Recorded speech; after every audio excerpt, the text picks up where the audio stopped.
Sadashiva Samarambam Shankaracharya Madhyamam Asmadacharya Paryantam Vande Guru Paramparam Ishvaro Guratemeti Murti Veda Vibhagine Vyomavada Vyapakadehaya Dakshinamurtiya Namaha Sarva Vedanta Siddhanta Gocharam Tamagocharam Govindam Paramanandam Satiguru Pranatosh Maham Om Shanti. Verse 75, right? Yes?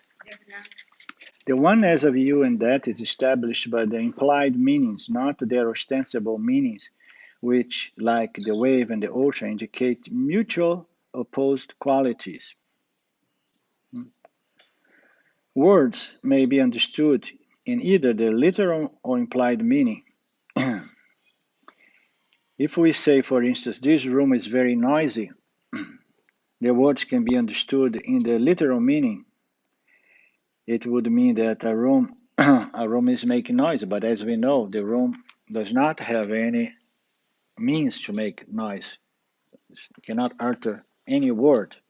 So we understand the implied meaning of that statement by saying there are some creatures that make noise that are occupying the room, therefore there is noise in there. When literal meaning makes no sense, we resort to implied meaning. So now the literal meaning, you are that, makes no sense, because if you are you, you cannot be that. And if you are that, you cannot be you. That would be the literal breakdown of that statement. In fact, the two terms are understood precisely in opposition to one another. That only exists in reference to you. Uh, yeah, duality. Yeah, and now we're gonna go into. Mm, yeah. Yeah. Yeah. The commentaries of Dayananda, because these are very much in the style of Dayananda, they are going to resolve any possible confusion or contradiction about what the mantra you are that means.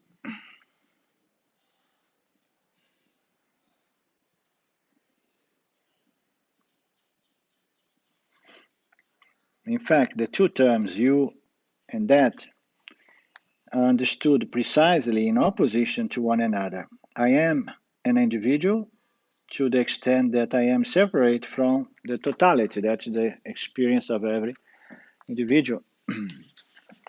So the literal meaning of you must be rejected along with its literal equation with that. So we need to negate the meaning of you along with its literal meaning with that, or equation with that. You and that both have to be negated. That is Ishvara, which is its dynamic. In its dynamic manifestation, is the ruler of the cosmos. So I was having a conversation, I guess, with it was our conversation with Kalino, maybe. The difference between the Jiva and Ishvara. Ishvara is all knowing.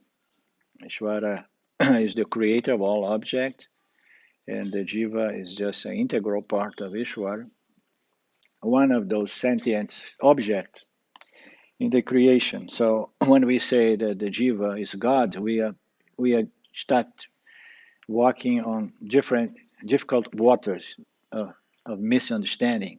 Because when it's no, I mean, how can you say you are God? I was related to some schools that used to praise or exalt that concept that you are God. Don't worry, you are God, you are God. And then everybody used to have such a huge ego.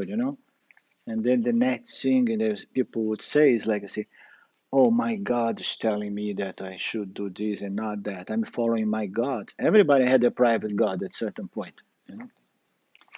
So it's not that. Ishvara is Ishvara, the Jiva is the Jiva, but fundamentally the the substratum, the consciousness which vivifies, animates, and enlivens the jiva is the same consciousness that vivifies, enlivens the whole creation with its laws governing it and so on. It's all consciousness. So fundamental nature of everything is just consciousness. Everything is one with the substratum. They're saying that the jiva can become one with God, the totality. It's a fantasy, We can never become God.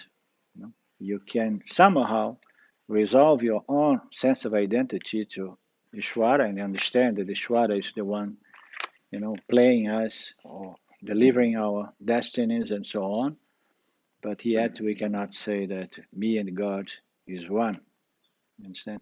We can say that in the analogy to a certain extent between the ocean and the wave. We can say the ocean and the wave fundamentally are one. The jiva and the creation, it's not really one because the creation is made out of distinct objects which define themselves either against one another or against the totality. So it's the substratum that is one and the same.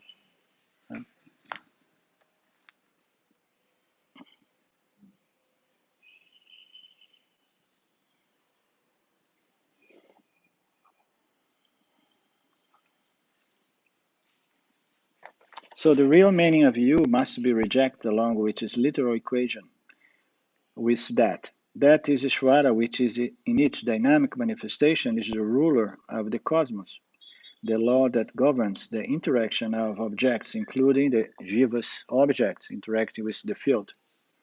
You is the individual subject to the laws of Ishvara. He who is compelled to conform to Ishvara's law are going to gain Ishvara's sympathy and grace as the result of one's karma. He who is compelled he who is compelled to conform to the law despite personal likes and dislikes. So there is a great and obvious difference between Ishvara and the Jiva that makes this saying, you are the totality, makes it absurd, contradictory, appear contradictory. The verse offers an analogy that further illustrates the contradiction. That is like to be the ocean and you the wave. This is a classic traditional analogy of Vedanta to refer to the three orders of reality: awareness, water, Ishvara, the ocean, and Jiva, the wave. The wave is certainly not synonymous with the ocean. Yeah, we are saying, I was trying to say that the wave, you can say, oh, I'm one with the ocean to the degree that I appear and then I subside within the ocean. But in fact, there are two different phenomena happen. One is the wave defined by its very brief name and form that comes into place and then subsides. And the ocean that is in comparison is more stable, more static, more permanent. The wave is certainly not synonymous with the ocean, nor vice versa. So we must set aside the literal meaning of these two words if we are to rescue the saying from absurdity. If we want to make sense of this saying, we need to to rescue. We have to avoid equating those two literally. We are told that the oneness of you and the one and that the totality can be established by their implied meanings, to which the text now proceeds to unfold. Any questions so far? Good. I don't ask you because.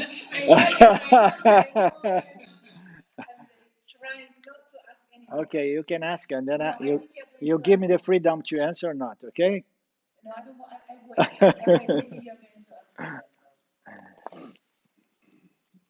Oh, the scriptures are going to bring light into those questions most probably.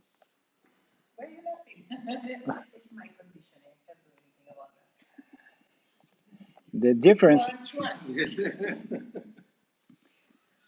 7.6, the difference between the individual and the total is caused by the difference in upadhis, different appearance, different names for different shapes. Maya is the upadhi of Ishvara. That's very nice. Maya is the upadhi of Ishvara. So it's the cause of the totality, and the five sheets are the upadhi of the individual, so to speak. We could say the three bodies, the five sheets, and all Jiva's experience is upadhi of the Jiva. Why? Because the Jiva appears, limits, and identified with those experiences. An upadhi is that which makes something appear to be what it's not due to its proximity, so to speak. There is no proximity between the intellect and awareness, yet we say that intellect is a very subtle upadhi for the self because of its proximity. So in the graphic, it appears that they are very close, but in fact, there is no question of space and time. It's just that for the sake of explanation. The upadhi is that which makes sense something appear to be what it's not due to the similarity of its nature with something else. We say proximity, but proximity is more in reference to the classic example or metaphor of the crystal and a red rose.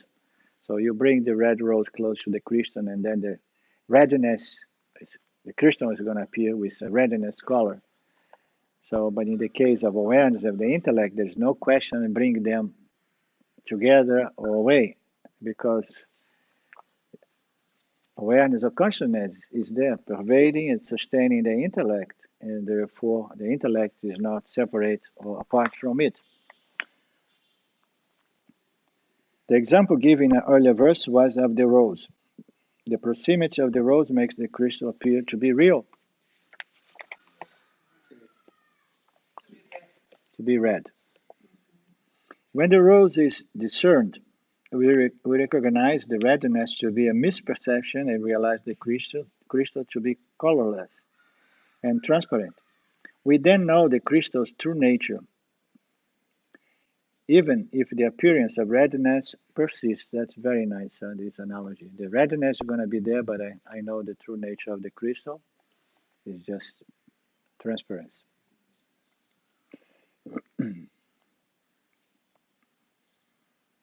When the self, as reflect awareness, identifies with the five sheets, the food body, the vital air, the mind, intellect, and the bliss sheet, it considers itself an individual. Now it becomes an individual when it identifies with the body and the body's experience, and then it becomes a person, the experiencing entity called the jiva. This means it has a location in space and time. It is subject to birth and death, joy and sorrow, and is the doer and enjoyer of actions. Each of these sheets has been examined in the previous verse, by the way. For those of you not before here, we have gone through discriminating the self from those five sheets. Each of these sheets have been examined and proved to be the not real self, the apparent self. But as long as they have not been negated, the self will continue to identify with an individual body-mind experience. When we think we are the body-mind, we see the world that is the upadhi of Maya appears. We see the world that is the upadhi. We see the world as reality rather than to see the self behind the world, which is the only reality there is. Everything is just the self appearing as names and forms, consciousness, existence. The notion of the individual gives rise to the notion of a world of perceptible objects. For what is the individual, if not the separation of perceived objects into two categories? The individual is the perception of two categories of objects, those with which we identify as the I and them. I and them.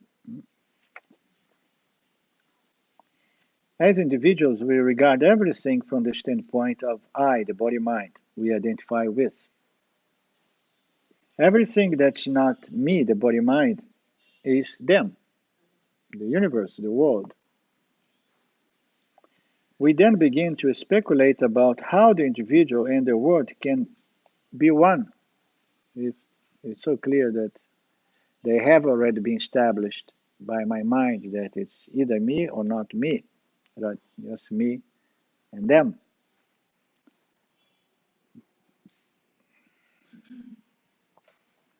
We then begin to speculate about how the individual and the world came to be, and such speculation leads to the notions of God the Creator, or the Big Bang, or evolution. Vedanta leads us through a process in which the sheets that constitute our sense of individuality are negated. We realize that we are not the body, we are not the vital air, the mind, its feelings, its thoughts, the intellect, the ego, the memory, the doer and enjoyer, and the sufferer, all of which come and go. So they are phenomenal experience that come and go. They are impermanent, all of which come and go. We realize that we are the changeless knower, witness or experiencer. We realize that we are the changeless witness of this transient phenomena, meaning to say the upadhis. We, the self, are the only witness, fundamentally only witness of all upadhis. All names and forms appearing from awareness and appearing as awareness or appearing as the self, but those are just upadhis for the self. When the individual is negated, what happens? What happens to the totality of the objects? We might say, yes, I can see that my individuality was an illusion, but what about the cosmos, the earth, the solar system, the universe, and all that lies beyond it? But is the earth not also perception, just as the body mind is a perception? We had that little play the other day about the location of the object. We can resolve that any object, such as this one, is located in India, in my hand, in Tiro, in India, in the planet, in the in our solar system, and Milky Way, and so on. And then in the end, we say this object is located in the universe. And then we have to say, where is the universe located? Have you ever been introduced to the universe? Nobody ever saw the universe. The universe is a thought, a concept in our mind. So everything resolves itself into awareness, since the mind is not separate from awareness. Vedanta leads us through a process in which the sheets that constitute our sense are negated. We realize that we are none of those things. We realize that we are the changeless witness. When the individual is negated, what happens to the totality of objects? We might say, yes, I can see that my individuality was an illusion. But what about the universe, the cosmos, and so on? But the cosmos is also based on perception, just as the body mind is a perception. Is not the thought about the earth and the universe of the same order, meaning to say the order of thoughts, names and forms? And can anything which appear in consciousness be other than consciousness, whether it be the earth, the universe, or the cosmos, or my toe? It is admittedly a radical truth, but in truth, nonetheless, nonetheless, non, nonetheless, yeah. In truth, nonetheless, but the truth, nonetheless, all that we identify as a product of Maya, meaning to say the world, and all that we identify as a product of our individual perception, our body mind, are of the same order of reality, thought. Everything is made of thought. Thought is what the mind is constituted by, and now no thought, no object, no notion is a way or separate or independent from awareness. And thoughts in awareness can be nothing then other than awareness itself. There's no separation. There are no boundaries. The implied meaning of the individual, you, and the implied meaning of the totality, that, is the same. Awareness, the self. And the self is limitless existence, knowledge, and bliss. All seemingly limit objects resolve themselves into awareness when their perceived difference, their upads, are stripped away. Vedanta sometimes speaks of Ishvara Srishti and the Jiva Srishti to distinguish those objects which appear as a result of cosmic ignorance from those which appears as a result of the individual projection. So we have two projections, Ishvaras and the individual. Vedanta sometimes points out the difference between those two different creations and the objects produced by Ishvara. Okay. Yeah, it's because we have been repeating it so many times, but you just came. For us, it's we have been establishing. This is we keep hammering on the same concept, but I respect the fact that you just came and you want to me to go slower. It is admittedly a radical truth that everything resolves into consciousness, awareness. It is admittedly a radical truth, but a truth nonetheless. All that we identify as a product of Maya, meaning to say the world, and all that we identify as a product of our individual mind. So our mind projects some mental, emotional, subtle objects. Ishvara projects the world as it is. It's in its physical, material um, realm, and the mind produces thoughts, which is a manifestation of our vasanas, the content that allows us to read and interpret Ishvara's projection, okay, or creation. So those are two orders of reality. Ishvara, it's only metrics, sub-orders of reality. Ishvara projection, Jiva's projection. It's just showing, just a moment, I got you. Because one is of the nature of Ishvara projection, the other is of the nature of Jiva's interpretation of Ishvara's objects, both belonging to aware. And I just want to see how it's going to conclude this line of thought here. We identify as the product of Maya, the world, and all that we identify as a product of our individual perception, our body mind, are of the same order of reality, mithya, object, thoughts in awareness. And thoughts in awareness can be nothing other than awareness. The implied meaning of the individual you and the implied meaning of the totality, that, is the same awareness in the self. That's why. That's what we were. Huh? I did not go back and repeat myself. No, it's okay. Repetition is good. But we are not in the following. We are not on the following. No. Okay, my dear. But I think you're reading about twice as fast as you normally do. Yeah, Just my maybe. experience. Yeah, I'm trying to go through some of this in a way that we can conclude, but I can go slow. Thank you. Yeah.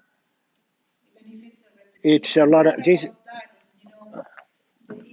Yeah, yeah, that's good. It's because I don't have a microphone and I drink a chai, a tea, and then I'm speeding up.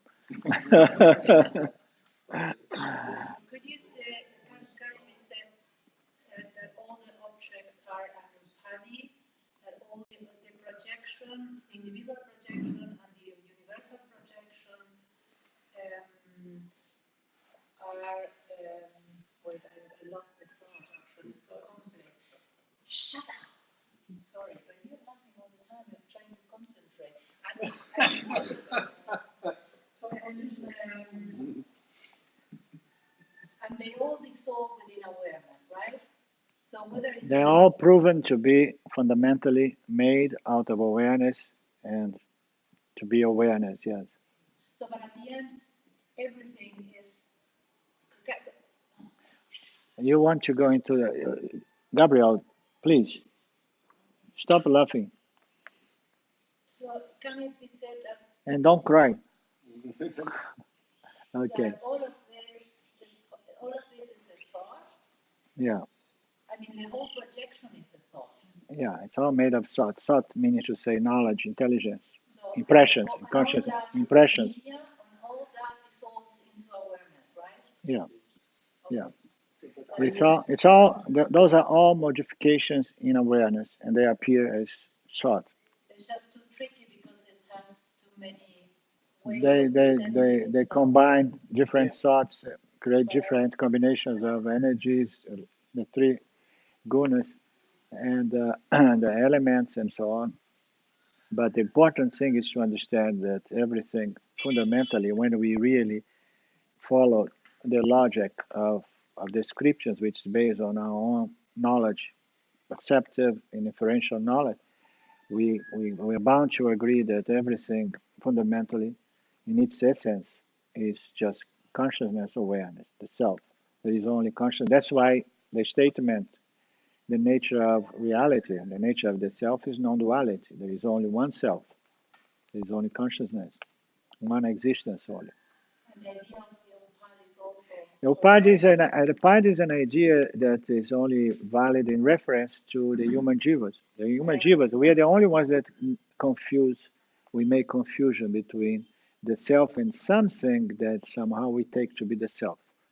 Anything that we take to be the self is a upadi for the self. So in the case of the teaching of the five sheets, every one of those levels of experience, the physical body being the number one, it's said to be a upadi for the self because the self appears as if something defined by name and form. meaning that all that can be negated. We can negate it. All those kind of manifestation of objects at the end is all the same and can be Yeah, in its totality be negated because it dissolves yeah. now it's not real and it dissolves we itself can in negate awareness we without can negate our misapprehension of phenomena. This is what we want to negate. We cannot negate phenomena because phenomenon is a projection from Ishvara. But we can negate our misapprehension, our wrong interpretation or understanding of what things are. Maya makes things very tricky here. Things are not really the way they are. So we have to correct our apprehension of phenomena so that we see things for what they are. And fundamentally, a snake is not really a snake, it's a robe. Fundamentally, the gold ring is not a gold ring, but it's gold. Fundamentally, we're talking. Not to negate this dimension, this secondary suborder dimension of a reality called the reality of time, space, and names and forms. We don't want to deny that. We want to know, we only want to know that we are not that. We appear as that, we're not that. Because if we have that knowledge, we are free from fear, insecurity, anxiety, and we live a happier life. You understand? If we think that we are the upadi, we are always agitated. negated in the sense that it's not real. Yes, Belongs in to your mind. this Yeah, second, yeah, this second yeah. This time, apparent this order of second reality. order, this second Apparent order of order of reality. reality. Right. Thank you. Yeah. Sorry, does this, maybe I'm happy actually, Julieta's way ahead of me, but would it be fair to say that the Upadis are a teaching device when people believe that they're separated individuals, then this is a device to uh, to lead them. It's like a ladder that you Yeah, use to climb yeah, up to a higher level, and yeah. once you've got to that level, then you, the individual has lost his or her sense of individuality. Then the ladder isn't needed anymore. Yeah. That's a the, so there's two sort of levels to it. There's the level, the individual Yeah. human being thinking I'm separate, I'm Dharma, I'm we deny that, just to cut it a little short, we deny that only for the sake of freeing the individual from that identification, because that identification produces suffering, yes, and the upadhis attachment. are useful for that because they, The it's a Upadhi, teaching yeah, device. the Upadhi is a nice advertisement, you know. It's the self being advertised as a jiva But until he understands that the jiva is a Upadhi for the self. So it's a good signal, you know. It's a reflection that can allow us, if we are lucky enough to meet the scriptures, it's a reflection that allows us to trace the reflection back to its fundamental essence, which is pure light. but then even for the liberated jiva, there's is there another sense of upadhi that is more cosmic? That's Whereas what Ishwar Shrishti is that. Yeah, this yeah, Ishvara's yeah, Maya, upadhi. yeah, Am I on the right line there, or am I totally yeah. confused? So the one, Okay, Vinay wants to clarify something, I please. think we have three levels of reality. Yeah, Ishvara Shrishti, that is empirical reality. yeah. Jiva Shrishti, that Jiv is and subjective reality. and And Brahma. that is absolute reality. Yeah, Nothing but he's talking about that the is absolute reality. yeah, yeah. So you're talking about the absolute reality. That's why you're bringing it. The last thing you were saying, you were talking about That's more yeah, like yes, yeah, and then that's really to do with yeah, creation yeah, and yeah. with Maya No, and No, that is no. So we have those Satya Mithya. We break fundamentally between two orders of Satya Mithya, but we see Mithya. We can break it in two through three sub-orders of reality. then we're into the We were abstract. discussing, yeah, we are discussing the projection produced by Maya Shwara and the projection produced by the vasanas of the individual jiva. Yeah, Okay? but that's really Yeah, there are two types of upadhis, and there's ones from our produced by yeah, our yeah, individual vasanas, yeah. and then there's ones. Yeah, and as it says here, that Maya is upadi for the self, in the sense that it projects the the world. Okay, sorry. Okay, or Ishvara is upadi for the you self. can leave Ishvara alone. That is the message. Fundamentally, we are all just awareness, but we have to do the work on Jiva Shrishti, our personal projection, our identification. And Ishvara is going to remain, but you can understand it's just awareness. But Ishvara is not going to disappear. It will bother you all the time. No, go on. Okay, now I have to remember where I stopped. Can anybody help me? Which paragraph? No, the paragraph when individuals negate, is that one? What was the last thing we read? You could launch in from Vedanta sometimes speaks of Ishvara and Krishna. A full paragraph where you haven't really got to the end of that. Vedanta sometimes speaks of Ishvara Krishna, Yeah, we already said. Krishna. Yeah. Oh, yeah, that's where I stopped. Yeah. Their upadhis are stripped away. Vedanta sometimes speaks of Ishvara Shrishti and Jiva Shrishti to distinguish those objects which appear as a result of cosmic Maya, cosmic ignorance, and individual ignorance, Maya. So ignorance of the cosmic and which appears as the result of individual's ignorance. But this distinction is merely a concession to how things appear when we grant a provisional existence of a body mind and other objects. It's a provisional concession that appears this distinction. Fundamentally, we know that the whole projection is a projection of Maya Ishvara, that is Satya and Mithya. Mithya is the projection of Ishvara, and then the Jivas come and they do their own projection in terms of interpreting and superimposing value and reality based on one's own vasanas.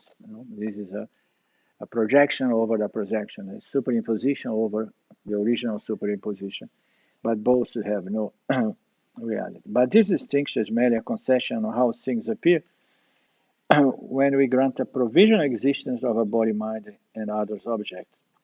Ishvara, which operates Maya, is also responsible for the appearance of individuals. So it's all Ishvara, bottom line. That is what it remains when Once we have the firm knowledge, all there is the self, and then there is Ishvara playing this apparent order of reality. And then the jiva, the sense of ownership, doership, and authorship, the ego, somehow gives room to this sense of surrender, or to Ishvara, knowing that Ishvara is the one playing all of us. So this is the byproduct of understanding, which produces also this passion towards our karmas, the results of our life situations.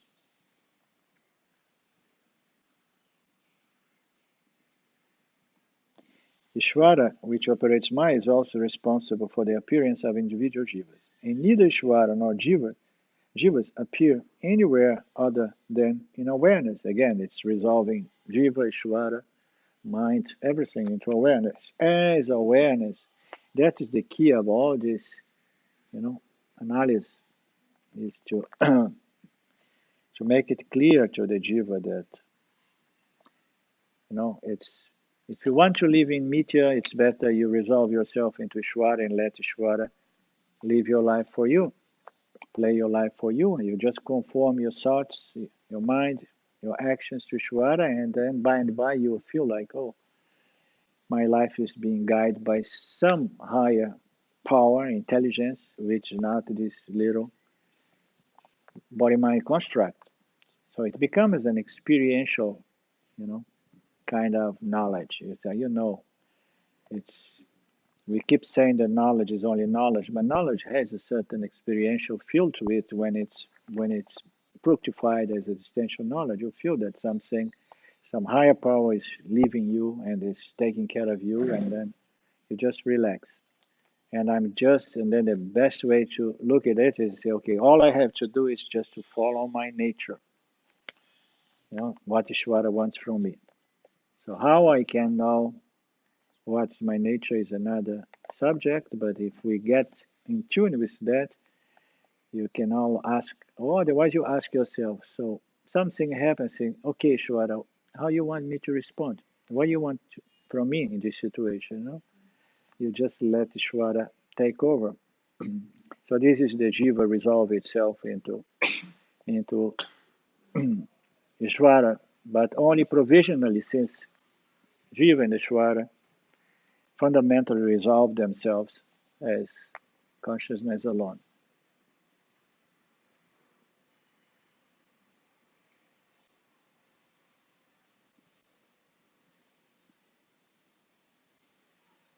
Isn't it great to see that we don't need to do anything, or It's so great. yeah, you just let life, Ishvara, drive you according to your nature. You don't fight. You just respond appropriately and timely. You have to play the game. You cannot escape life. You play it, but you play according to your nature, and your nature has to be conformed with the nature of Ishvara, nature of the field. Huh? Oh, it's a huge, gee, all this apprehension, this anxiety, expectation, anticipation, and so on. And oh my God, what if they disappear? And then you develop, nature one develops this very important qualification called dispassion. Dispassion in regards to whatsoever parabdha karma is playing, whatsoever circumstances are coming and being present to you. You just you develop kind of an elegant, cool way to deal with life rather than being all freaked out because things are not really matching your likes and dislikes. Those are like kids, huh? Kids. I used to be one of those kids. If I would not get what I wanted, big trouble for my mother. But sooner or later, we need to grow up. The best way to grow up is to get in contact with the scriptures and understand the scriptures on karma and dharma. And then you are grown up. And then the mind relaxes. You are not in control. Get over it. If you think that you manifest your life according to your likes and dislikes, if you find any smart way to believe that deep inside you are doing that, I'm sorry, get over it. We are not in control. The only free will we have is the free will to somehow, due to some merit, get in contact with the scriptures and decide, okay, I'm convinced I'm going to conform my mind and my actions to the scriptures on Karma and Dharma. That is a huge free will, a huge exercise of free will, because everybody in the world is just following their likes and dislikes. I want my life to be driven by my likes and dislikes. And then you understand the scripture and you say, no, I'm not going to follow my likes and dislikes. I'm going to follow, the scriptures, Ishwara's values, the universal values, a value that is good for all, works for the totality. It's not about me. And then I follow the rules, I follow Ishwara, and that is a big one, because the Vasanas are going to say, are you crazy? What kind of behavior is that now? Are you going to pass on that one? You are very spiritual, and then you see this beautiful lady, rich and so on, going by, and then she say, hey, let's go to Las Vegas to spend a month. And then your Vasana say, ooh, Las Vegas, nice drink, nice sex and play, and the woman is paying for it.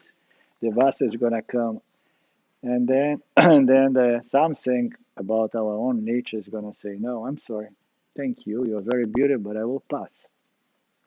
So this is conforming, one's thoughts and actions to the scriptures, the value, universal values that are going to produce spiritual growth, spiritual development, and ultimately is going to produce a mind fit for moksha, self-inquiry and moksha.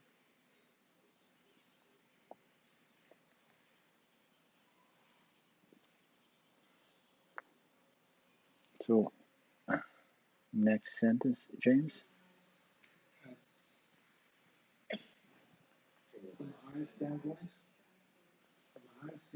From the highest standpoint, there is no Ishvara. Oh God, I hate when they say that.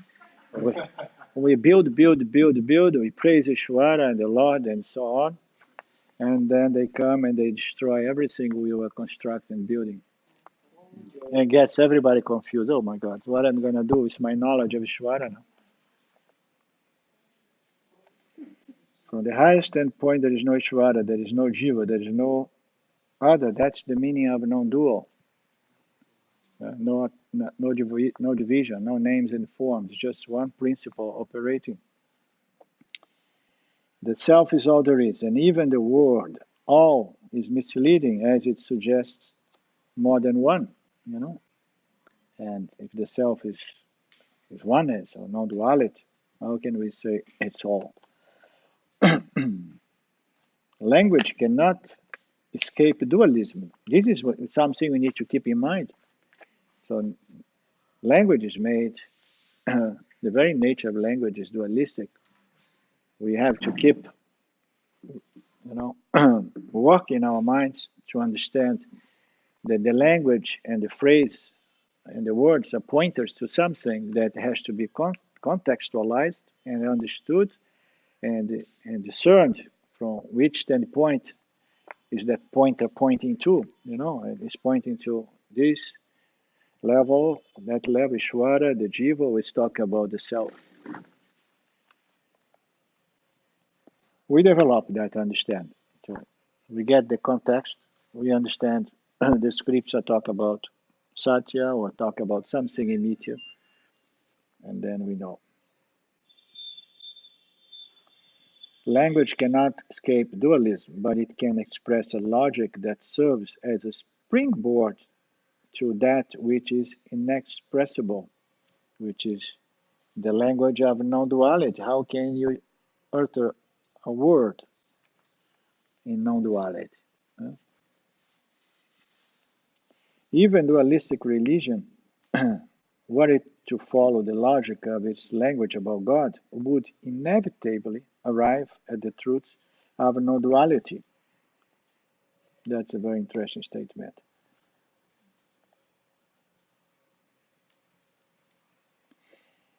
I'm not going to try to explore it though. Some Western mystics, you want to explore it, James? Sure. Too much. Some Western mystics always held suspect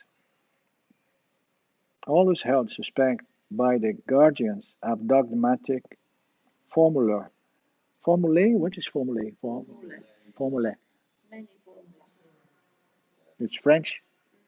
Latin. Latin. Oh my God, I'm so uncultured. Latin. Everybody knows Latin except myself. Some Western mystics, always held suspect by the guardians of dogmatic formulae, have come previously close to an explicit declaration of non-duality. Master Eckhart, whose teaching suffered a posthumous condemnation. Posthumous is a huge condemnation. After his death. Yeah, posthumous. Oh yes, yeah, yeah. Suffered a condemnation once he left the body. Urged Christians in the 14th century to realize that the Creator exists only so long as creatures exist. Wow, this is a very dangerous statement, huh? Say that God is a byproduct of thought, of mind, the mind of a jiva. No wonder they killed him or what?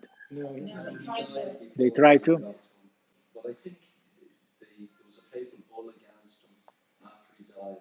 But I think in the 20th century they revoked the papal bull Mm, against him. yeah, The papal bull is just a condemnation right, by the Vatican. right.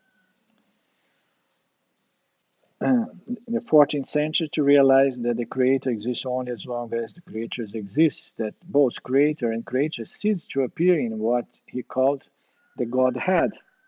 Mm, it's a similar kind of line of thought, which he described as the unmanifest reality. So it's trying to explain that even in the mind of some contemporary thinkers, philosophers, or people with religious background, you find some people coming to the same conclusion that everything resolves as the unmanifest reality, the ground of all being, the ground of all existence, where no distinctions can be found, no duality. He wrote, "The eye with which we see God is the same eye with which God sees us." That's very interesting, huh? Very nice. We have somehow uh, a consciousness that allows us to imagine and see God. Oh, I see my God, and I imagine God. I have it in my mind, you know. God is a living reality we see in my mind. The same power that allows us to see God is the same that allows God to see us.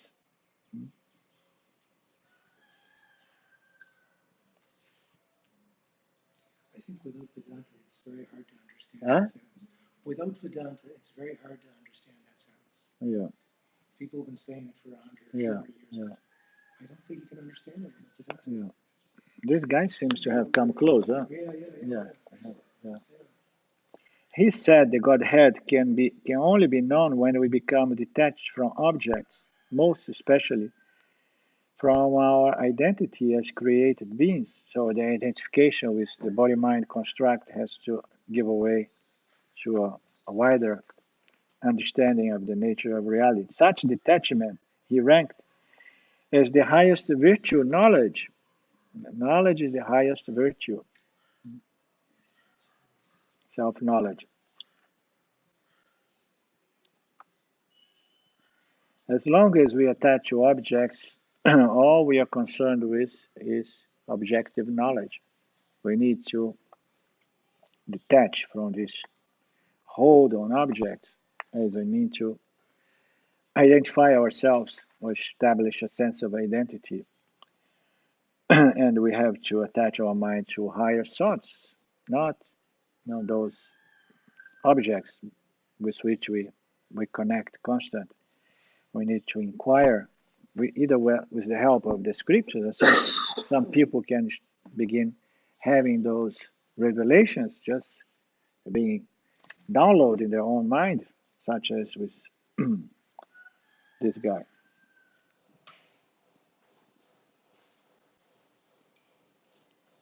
Oh yes, here it goes. It says here, the truth of non-duality is not exclusive to Vedanta. That's very nice. But the means of knowledge Vedanta offers, but what? Huh? It's missing. No, you finish. But But the means of knowledge Vedanta offers can be found nowhere else. Yeah. So it means to say that we can come to that understanding without Vedanta. Vedanta is not it's not the only means to reveal the non-dual nature of reality or the self or the I. There are other people working on that, but the Vedanta is the most complete, extensive, and sophisticated and successful means to prove to the individual that he is that consciousness. Cannot be found or compared with any other. Mystical vision, this is nice as well. Mystical vision, even if it becomes an abiding knowledge of non-duality, it's not transmissible. We heard recently, we had this conversation about mystic and non-mystic Vedanta. Huh? So mystic Vedanta is pure knowledge, but it's colored by the individual's mystic experience that somehow they have validated the scriptures. It can be very nice, but it can be misleading as well because it may give the impression to people that unless they have those same mystical experience, the scripture is not to be taken as real, what the scripture says. And then the person says, okay, I want the epiphany as well. I don't want only the knowledge, I want to experience it. That's the dangers with mystic Vedanta. having said that, the Eckhart, Meister Eckhart, he has giving sermons, and these are written down, and you can still buy them in the bookshop, you know. Right. So it's not as beautiful and as complete as Vedanta, but you can consider it as belonging to Vedanta. Right. You know? So, Same he source. was a mystic, but he was a mystic of good sort. Yeah. I would say. Yeah, it all comes from Mr. Ishwara, the self. Sure. Ishwara reveals this knowledge. Sylvia, can you bring me my water, please, Amanda? It all comes from the same source, you know, the self revealing this knowledge. Thank you, Tudor.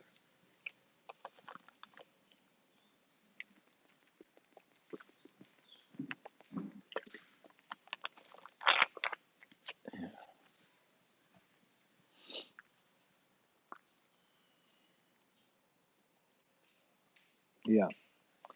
Mystical vision, even if it becomes an abiding knowledge of non-duality for the individual having those mystic experience, it's not transmissible. The only way we can transmit knowledge is by logic, words composed by phrase, which are constructed by words. And then it's a very difficult transmission of knowledge because words, they have limit ability, capability to describe something that is non-dual, and it's the most subtle of the subtle. So, and then we need a good scripture. We need somebody to help us to make sense of the scriptures, and we have to have a good mind to understand the scriptures. Otherwise, you go to one of these mystic gurus, and they may keep talking about their experience, but they have no means to say, okay, now I'm going to give you the instruction on how to do this, and then you're going to have the same experience. So what's the good of that? Huh? Oh, it's beyond, it's this, it's that, it's wonderful. So and now what are we going to do with the description of your experience? It's not transmissible. This is why the great figures in the Western religion who escape condemnation are regarded within their tradition as a special order of beings whose mystical pronouncements must be accepted as dogma. not as verifiable truths accepted by a proven means of knowledge. So if you have those epiphanies and you don't have a means of knowledge to help others to understand what my understanding now, I got it from the epiphany, but my understanding is not clear, and I don't have any means to to explain or to present some body of information that can help people to come to the same conclusion. The only means is the mystic experience.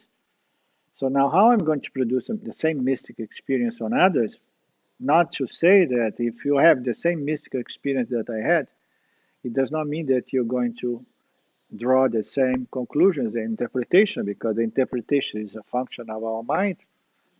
Everything we have there, our intelligence, our intellect, with all the knowledge of its disposal. So it's of not much of a help.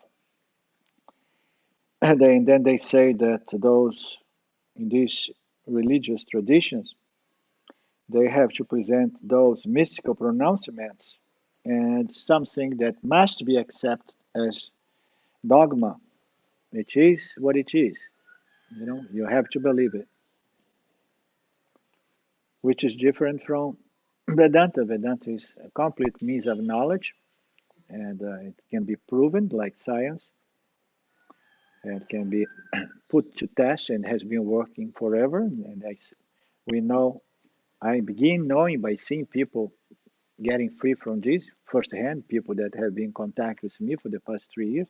Ranji has been seeing hundreds of people getting free from this knowledge, Dayananda and all these great Mahatmas. So it works. And we don't need to have any epiphany to prove the self. Why? Because the self is self-evident. Once you know the self, you just say, my God, you know, right? It's the most self-obvious, evident thing, the self, right? We cannot say I don't exist. Some modern teachers of the what is called Neo-Advaita offer a vision of non-duality, but not the means of knowledge that allows us to become established as the self. Knowing we are the self does not always translate into living freely as the self. That's the most common thing. Yeah? You may have had an epiphany. The epiphany told you, according to your interpretation, oh, I had an epiphany that proves to me I am the self, and that is the self, or whatever. And then that was not enough to really establish you as the self. The vasanas based on ignorance are going to be challenge your first statement, assertion. And when you see you are not living a free life and you are breaking the rules and doing all of that, because there was no knowledge backing up that simple epiphany that the Guru had, non-dual epiphany. For the self to become firm knowledge, we must perform the negations as presented by the scripture, negating all the upadhis, and often repeatedly, or else our conditioning, vasanas, will remain and we will find ourselves painfully divided, knowing the truth indirectly but being unable to abide in it. What's indirect truth? Oh, there is such a thing as the self. I have been there and I have experienced that, but now it escapes my own reality. So you're left in that condition, like this guy who has been writing me. He had this experience, and now it escaped him. So we don't want to find us on that situation. Therefore, we need the knowledge to be there, so that when the knowledge is firmly, asserted and retained, it's there to be retained. Okay, so we're gonna have a break until 3:30. Let's say thank you to all great Mahatmas in the universe, especially the ones in our tradition.